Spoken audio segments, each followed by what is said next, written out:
சுவையான சத்தான உளுந்தங்கஞ்சி எப்படி பண்ணலான்னு நம்ம பார்க்க போகிறோம். இது ஒரு ஸ்வீட்டான உளுந்தங்கஞ்சி. இது நம்ம எப்படி செய்யலாம் இப்போ நம்ம பார்க்கலாம். இனிப்பு உளுந்தங்கஞ்சி பண்ணுறதுக்கு நான் 1 டம்ளர் உளுந்து எடுத்துக்கிறேன். இந்த 1 டம்ளர் உளுந்தை நல்லா நம்ம வறுத்து எடுத்துக்க போகிறோம். ரொம்ப ப்ரௌனாக வறுக்கணும்னு அவசியம் இல்லை. ஓரளவுக்கு நல்லா மணம் வர்ற வரைக்கும் நீங்கள் நல்லா வறுத்து எடுத்துக்கோங்க.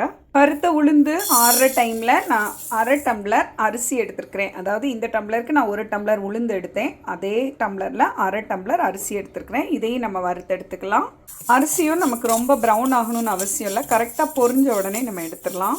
அரிசி வறுத்ததுக்கு அப்புறமா நம்ம 15லேருந்து ஒரு 20 பாதாம் எடுத்துக்கலாம். இந்த ஆமண்ட்ஸையும் நீங்கள் நல்லா வறுத்து எடுத்துக்கோங்க. இந்த ஆமண்ட்ஸை மிக்சரில் நம்ம அடிக்கும்போது நமக்கு ஈஸியாக பவுடர் ஆகணுங்கிறதுக்காக நம்ம லைட்டாக வறுத்துக்கிறோம். நம்ம வறுத்து ஆற வச்ச உளுந்து, அரிசி, பாதாம் இந்த 3ஐயும் நம்ம மிக்சர் ஜாரில் எடுத்துருக்குறோம். கூட 2 ஏலக்காய் சேர்த்துக்கோங்க. ரொம்ப மையம் அரைக்கணும்னு அவசியம் இல்லை. நீங்கள் ஓரளவுக்கு கொஞ்சம் பரபரன்னு அரைச்சிக்கோங்க. இப்போ நம்ம அரைச்சி எடுத்துக்கிட்டோம். இந்த உளுந்து, அரிசி, ஏலக்காய் 3 சேர்ந்து ரொம்ப நல்ல வாசனை கொடுக்கும். இதை நம்ம இப்போ குக் பண்ணி எடுத்துக்கலாம். இந்த மாதிரி ஒரு அகலமான கடாய் எடுத்துக்கோங்க. அதில் நான் 1க்கு 4 பங்கு தண்ணி எடுத்திருக்கேன். அதாவது நம்ம 1.5 டம்ளர் எடுத்துருக்குறோம். அப்போ 4 மடங்குன்னு சொன்னால் 6 டம்ளர் நான் தண்ணி சேர்த்துருக்கேன். இதில் அரைச்சி வச்சுருக்கிறத நம்ம ஒரு பவுலில் எடுத்துக்கலாம். அரைச்சது கூட தண்ணி விட்டுக்கிறேன். தண்ணி விட்டு இதை நான் கரைச்சி எடுத்துக்கிறேன். இதில் நீங்கள் ஒரு பிஞ்ச் ஆஃப் சால்ட் கூட சேர்த்துக்கோங்க. எடுத்துட்டு நல்லா கரைச்சி விட்டுருங்க. இப்போ இந்த 6 மடங்கு தண்ணி கூட நான் சேர்த்துக்கிறேன். இந்த தண்ணி ரொம்ப சூடாக இருக்க வேண்டாம். ஏன்னா ரொம்ப சூடாக இருந்தால் சீக்கிரமாக கட்டி ஆயிரும். அதனால நம்ம இது சேர்த்த பிறகு கூட நீங்கள் அடுப்பு பற்ற வச்சுக்கலாம். இந்த மாதிரி சேர்த்த உடனேயே நீங்கள் நல்லா கிளறி விடுங்க. கொஞ்சம் நேரம் ஆன உடனே இது வேக ஆரம்பிக்கிறச்ச இது கட்டியாகும்.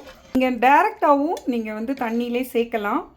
ஆனால் நமக்கு அது நிறைய கட்டி விழும். அதை அவாய்ட் பண்ணுறதுக்காக நம்ம கரைச்சிட்டு சேர்க்குறோம். ஸோ இது ரொம்ப ஈஸியாக இருக்கும். இந்த மாதிரி நீங்கள் ட்ரை பண்ணுங்கள். கொஞ்சம் இது டைம் எடுக்கும். அடி பிடிக்காமல் இருக்க நீங்கள் அப்பப்போ இதை கிளறி விடுங்க.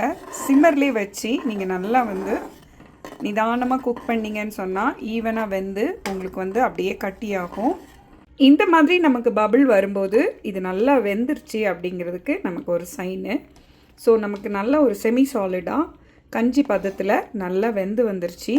ஸ்வீட்டாக செய்கிறதுனால நான் ஒரு 5 டேபிள் ஸ்பூன் சுகர் சேர்த்துக்கிறேன். நீங்கள் நாட்டு சக்கரை கூட சேர்த்துக்கலாம்.